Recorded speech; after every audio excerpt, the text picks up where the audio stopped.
Elle a survécu à la perte de l'homme de sa vie, affronté des batailles judiciaires qui ont déchiré une famille, et vu sa villa californienne partir en fumée dans un incendie dévastateur en janvier 2025. Pourtant, à 50 ans, Laetitia Hallyday rebondit avec une élégance qui défie les tempêtes, transformant un empire en ruine en une renaissance personnelle estimée à plus de 100 millions d'euros. Imaginez une femme qui a tout perdu, villas iconiques, voitures de légende, souvenirs irremplaçables, mais qui émerge plus forte, entre les plages de Venice Beach et les côtes atlantiques françaises, aux côtés d'un nouvel amour discret. Comment passe-t-on du glamour hollywoodien aux défis fiscaux impitoyables? Quel secret cache cette veuve rock'n'roll qui refuse de sombrer? Plongeons dans l'univers contrasté de Laetitia Hallyday, où le luxe n'est plus ostentatoire, mais une question de survie et de réinvention.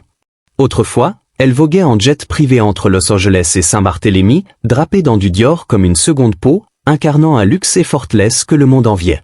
Mais en 2025, ce chapitre s'est refermé dans les flammes et les dettes. La villa de Pacific Palisades, ce havre de paix acheté avec Johnny en 2009 pour 14 millions d'euros, a été ravagée par un incendie fulgurant en janvier, emportant avec elle des enregistrements inédits du taulier, des photos intimes et des trophées destinés à un musée hommage.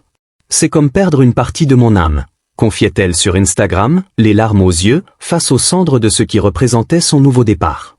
Même son Audi Q7 a été consumé, et l'assurance, sous-évaluée face aux risques californiens, n'a couvert qu'une fraction des pertes. Une plainte contre la ville pour négligence est toujours en cours, ajoutant au chaos émotionnel et financier. Pourtant, Laetitia n'a rien perdu de sa grâce, elle conduit une Tesla Model X, s'habille en Isabelle Marant, et transforme chaque revers en une leçon de résilience. En 2025, sa fortune est estimée à environ 100 millions d'euros, un chiffre qui masque une réalité bien plus nuancée. Ce n'est pas un tas d'or liquide, mais un labyrinthe de droits d'auteur, de royalties et d'actifs résiduels issus de l'héritage le plus rock de France. Près de 80 millions proviennent directement du catalogue musical de Johnny. Ses hits intemporels comme Que je t'aime ou Allumer le feu continuent de générer des millions via les streams sur Spotify et Apple Music, avec des revenus annuels entre 3 et 4 millions d'euros. L'album posthume Mon pays c'est l'amour a pulvérisé les records en 2018 avec 1,5 million d'exemplaires vendus, et les rééditions, documentaires et merchandising, des t-shirts aux guitares collector, alimentent encore le flux. Mais cet empire est né dans la controverse. Le testament californien de Johnny, rédigé en 2014, léguait tout à Laetitia et leurs filles adoptives Jade et Joy, excluant David Hallyday et Laura Smet. Ce fut le scandale du testament de la discorde, une saga judiciaire shakespearienne qui a duré des années, avec des audiences entre Paris et Los Angeles, des tabloïds en feu et des cœurs brisés. Les enfants biologiques ont contesté, invoquant la loi française qui protège les héritiers directs. Après 2 ans de bataille, un accord est intervenu en 2021, David a renoncé pour la paix, Laura a reçu 2,5 millions d'euros plus des souvenirs précieux comme une guitare vintage et un carnet de paroles manuscrites. Mais l'héritage n'était pas que gloire, il traînait 30 millions d'euros de dettes fiscales, accumulées par des dépenses somptuaires et des structures financières complexes entre France et États-Unis. Laetitia a navigué entre 2 juridictions, affrontant audit et enquête, confiant un jour « Je n'ai pas seulement hérité de ces chansons, j'ai hérité de ces batailles ». En 2025, la dette envers le fisc français s'élève encore à 7,7 millions d'euros, une réduction des 30 millions initiaux, obtenue après des négociations ardues et des ventes d'actifs. Elle a tenté un accord pour 1,9 million immédiat, mais Bercy a refusé, concédant seulement l'annulation de pénalités pour circonstances exceptionnelles. Pour éponger cela, Laetitia a sacrifié l'insacrifiable. La villa de Pacific Palisades, vendue à perte peu après la mort de Johnny.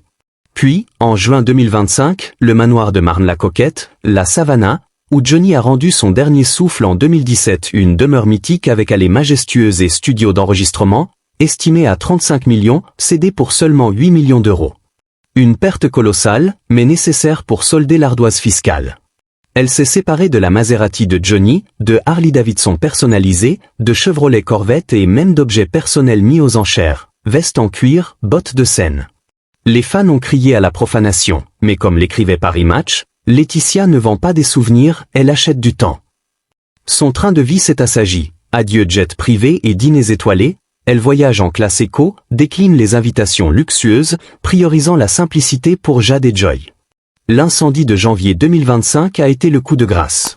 Après l'évacuation miraculeuse, Laetitia s'est réfugiée chez une amie à Malibu, puis dans une maison louée près de Venice Beach, un espace minimaliste avec murs blancs, rideaux en lin et vue sur l'océan, loin de l'opulence d'antan. Plus silencieuse, plus introspective, confie un proche à Gala, soulignant comment elle a perdu son passé 2 fois, avec Johnny, puis avec les flammes. Ses filles sont son ancrage. Jade, 20 ans, étudie la communication visuelle au Otis College of Art and Design. Frédéric, père d'une petite fille, a conquis Jade et Joy. Ensemble, ils rénovent l'hôtel de la plage en un complexe 5 étoiles, murs de verre, piscine à débordement, minimalisme scandinave mêlé à l'héritage basque. Laetitia y flâne sur les marchés de Royan, dégustant huîtres et pédalant à vélo, chapeau de paille sur la tête.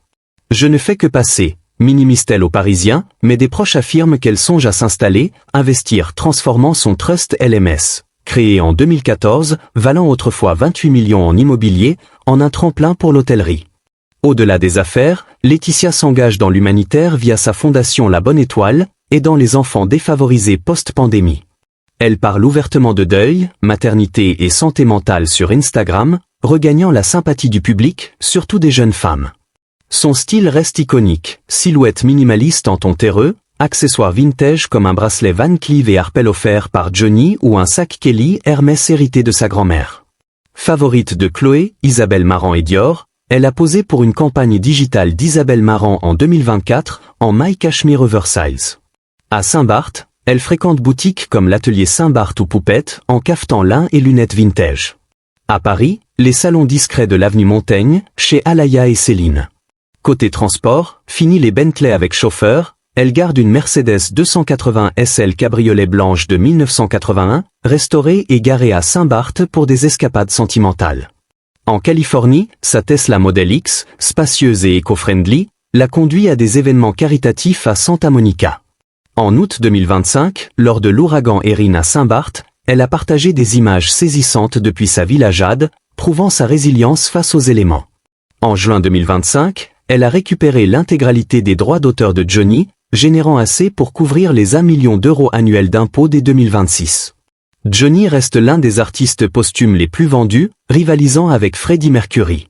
Même si elle n'est plus la reine des tapis rouges, Laetitia est fortunée, payant ses factures avec des guitares vintage et des posts émouvants. En public, veuve, en privé, maman et femme d'affaires. En juin 2025, elle a récupéré l'intégralité des droits d'auteur de Johnny, générant assez pour couvrir les 1 million d'euros annuels d'impôts dès 2026. Johnny reste l'un des artistes posthumes les plus vendus, rivalisant avec Freddie Mercury.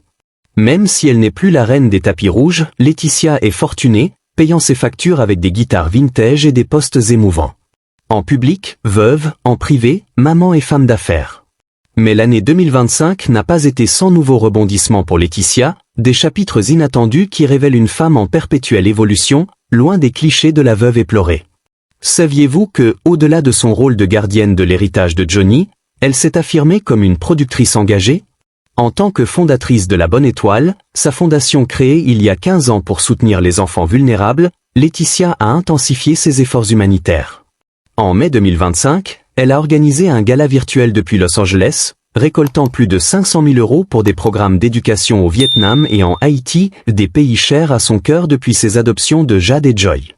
Protéger les plus fragiles, c'est mon legs à elle, confiait-elle dans une interview à Elle, soulignant comment ses missions l'ont aidé à surmonter son deuil. Ce n'est pas seulement de la philanthropie, c'est une réinvention, où elle produit des documentaires courts sur les enfants réfugiés, diffusés sur sa page Instagram, touchant des millions de followers et redéfinissant son image de maman du monde. Parmi les surprises de 2025, son incursion dans le monde de la mode a pris une tournure plus visible. Habituée des front row discrets, Laetitia a fait sensation en septembre lors de la Fashion Week de Paris, assistant au défilé Saint-Laurent Women's Wear Printemps-été 2025. Vêtue d'une robe noire fluide signée Anthony Vaccarello, elle a posé aux côtés de figures comme Carla Bruni et Monica Bellucci, symbolisant un retour élégant sur la scène sociale. Mais ce n'était pas qu'une apparition. Des rumeurs circulent sur une collaboration potentielle avec la maison pour une capsule inspirée de l'esthétique rock de Johnny, mêlant cuir vieilli et silhouette bohème. La mode, c'est ma thérapie, avouait-elle à Vogue, révélant comment elle conseille en coulisses sur des lignes pour femmes matures, apportant son expertise sur les tissus durables et les coupes flatteuses. Ce virage créatif l'a aussi mené à un partenariat inattendu avec une marque éco-responsable, où elle a lancé une série limitée de bijoux porte-bonheur, gravé de citations de chansons de Johnny, un succès commercial qui a rapporté des fonds supplémentaires pour sa fondation. Et que dire de ses batailles fiscales persistantes, un aspect souvent sous-estimé mais qui éclaire sa résilience?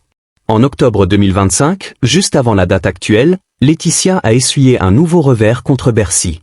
Elle avait demandé une ristourne sur un redressement fiscal de 11 millions d'euros, lié à des transferts complexes entre la France et les États-Unis. Mais l'administration a imposé ses conditions strictes, refusant une réduction substantielle malgré ses arguments sur les circonstances exceptionnelles post-incendie. Selon des sources proches, cela l'a obligée à envisager de nouvelles liquidations d'actifs, comme des droits sur des enregistrements rares de Johnny. C'est une guerre sans fin, aurait-elle confié à un ami, soulignant comment ces luttes l'ont rendue plus stratège en finance, apprenant à négocier avec des experts pour protéger l'avenir de ses filles. Ce combat discret contraste avec son image glamour, mais il forge sa légende de battante, transformant les dettes en leçons de survie. Autre facette méconnue, son déménagement récent, qui a révélé des trésors enfouis. En septembre 2025, alors qu'elle emballait ses affaires pour quitter les ruines de Pacific Palisades vers une nouvelle location à Venice Beach, Laetitia a partagé sur Instagram des photos inédites exhumées des cartons. Parmi elles, des clichés touchants de Johnny avec Jean-Paul Belmondo et Patrick Bruel, capturant des dîners animés des années 2000, où le rock rencontrait le cinéma français. En plein déménagement, je retrouve ces joyaux, écrivait-elle, émue, transformant un moment de chaos en hommage nostalgique. Ces posts ont viralé, rappelant ses liens profonds avec le clan Belmondo. Luana Belmondo, une amie fidèle, l'a rejointe pour trier ses souvenirs, renforçant leur amitié née lors de soirées à Saint-Tropez. Ce rituel de rangement n'était pas anodin, il symbolise son passage vers une vie plus ancrée, loin des palaces, mais riche en connexions humaines. Malheureusement, 2025 a aussi apporté des ombres sur sa vie sentimentale, un domaine jusqu'ici perçu comme un havre de paix. Les rumeurs de tension avec Frédéric Suhan se sont amplifiées en octobre, avec des messages cryptiques sur les réseaux sociaux comme « ça sent la fin », semant le doute sur leur relation naissante. Des proches révèlent une distance croissante, absence lors d'événements clés, comme le gala de la Bonne Étoile, et des voyages séparés où lui à Marrakech pour ses affaires hôtelières, elle à Los Angeles pour ses filles. Rencontrés en 2024 via Christina Apostolidou, ils avaient affiché une complicité à Roland-Garros en mai 2025, main dans la main sous les flashs. Mais les défis logistiques entre côtes atlantiques et californiennes auraient érodé leur lien. Il n'a pas été présent quand elle en avait besoin, confie un insider à Closer, évoquant l'incendie et les batailles fiscales comme des épreuves solitaires. Laetitia, philosophe, poste des citations sur la résilience amoureuse, laissant planer l'idée d'une rupture imminente ou d'une simple pause pour se recentrer sur elle-même. Ces révélations tardives peignent une Laetitia plus complexe, une femme qui navigue entre humanitaire, mode et tempête personnelle, sans jamais perdre son aura. En août 2025, lors de l'ouragan Erin à Saint-Barthélemy, elle a partagé des images saisissantes depuis sa villa Jade, prouvant sa force face aux éléments, tout en appelant à des dons pour les sinistrés via sa fondation.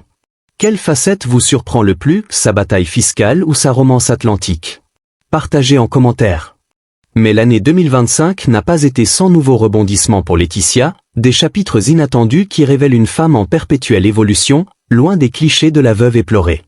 Parmi les surprises les plus touchantes, son implication discrète dans le biopic consacré à Johnny, un projet cinématographique très attendu avec Raphaël Quénard dans le rôle-titre. Annoncé en début d'année, le film retrace la vie tumultueuse du taulier, de ses débuts rock'n'roll à ses derniers combats. Laetitia, gardienne fidèle de sa mémoire, a fourni des archives personnelles inédites, lettres, enregistrements vocaux et costumes de scène pour authentifier le scénario. C'est une façon de le faire revivre sans trahir son essence, confiait-elle à un proche dans Gala en septembre 2025. Ce geste n'est pas anodin. En cherchant un appartement plus petit à Paris, près des studios de tournage, elle s'assure d'être au cœur du projet, veillant à ce que l'image de Johnny reste intacte. Ce retour aux sources françaises, après des années partagées entre continents, marque un ancrage émotionnel profond, transformant le deuil en un hommage vivant. Autre aspect émouvant et peu connu, les progrès de ses filles dans leur vie personnelle, qui illuminent les jours de Laetitia. Jade, l'aînée de 20 ans, a fait sensation en octobre 2025 en partageant sur Instagram des photos rares avec son petit ami, Aaron Thomas, pour célébrer une occasion spéciale, peut-être un anniversaire de rencontre. Ces clichés, tendres et complices, montrent une jeune femme épanouie, loin des projecteurs envahissants de son enfance. Ma fierté infinie, a légendé Laetitia sous un post dédié à Jade fin septembre, soulignant comment ses filles l'ont aidé à traverser les tempêtes. Joy, quant à elle, explore sa passion pour la photographie, postant des clichés artistiques de paysages californiens qui capturent l'essence bohème héritée de sa mère. Ces moments familiaux, partagés en toute simplicité, contrastent avec les drames passés et révèlent une Laetitia coach de vie, encourageant l'indépendance de ses enfants tout en les protégeant des médias. Et que dire des ombres familiales qui persistent, un chapitre souvent humé qui éclaire les dynamiques complexes des Hallyday? Le 14 octobre 2025, l'esplanade devant le Zénith d'Auvergne à Cournon d'Auvergne a été inaugurée au nom de Johnny, un hommage vibrant avec concert et dévoilement de plaques. Laura Smet y était présente, émue aux côtés de fans et d'anciens collaborateurs, mais Laetitia brillait par son absence, un choix perçu par certains comme un doigt d'honneur discret, ravivant les échos de la bataille d'héritage. Selon Public, elle aurait décliné l'invitation pour éviter les tensions, préférant honorer Johnny en privé lors de son pèlerinage annuel à Saint-Barthélemy. Ce snub apparent souligne les cicatrices encore vives, mais aussi la maturité de Laetitia, qui choisit la paix intérieure plutôt que les apparences publiques. Les hommages véritables se font dans le cœur, pas sous les flashs, aurait-elle murmuré à un ami, transformant l'absence en une déclaration de souveraineté. Parmi les épreuves récentes, le déménagement définitif de la Savannah en octobre 2025 a été un crève-cœur physique et émotionnel. Après la vente en juin, Laetitia a passé 1 mois et demi à emballer une vie entière, carton rempli de vinyles, de guitares et de photos jaunies, le tout sous un flot de larmes. « Je suis épuisée, vidée, et le cœur en miettes », partage-t-elle en story Instagram le 16 octobre, entourée de ses amis fidèles comme Luana Belmondo pour trier les souvenirs. Ce rituel d'adieu n'était pas seulement logistique, il a exhumé des trésors oubliés, comme des lettres d'amour de Johnny datant de leur début, renforçant son rôle de productrice pour des projets futurs, peut-être un documentaire sur leur romance. Parallèlement, bonne nouvelle côté californien, après l'incendie dévastateur, elle a trouvé une nouvelle maison à louer près de Venice Beach, un espace de 200 mètres carrés moderne et lumineux où Jade et Joy ont déjà commencé à installer leur cocon familial, marquant un nouveau départ sous le soleil de là. Ces révélations tardives peignent une Laetitia plus complexe, une femme qui navigue entre hommages cinématographiques, joie maternelle et ombre familiale, sans jamais perdre son aura.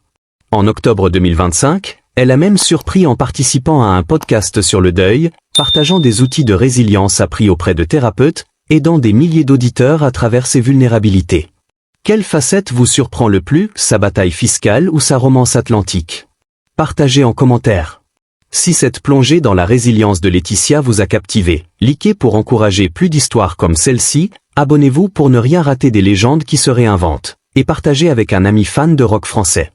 Votre soutien fait vibrer ces récits.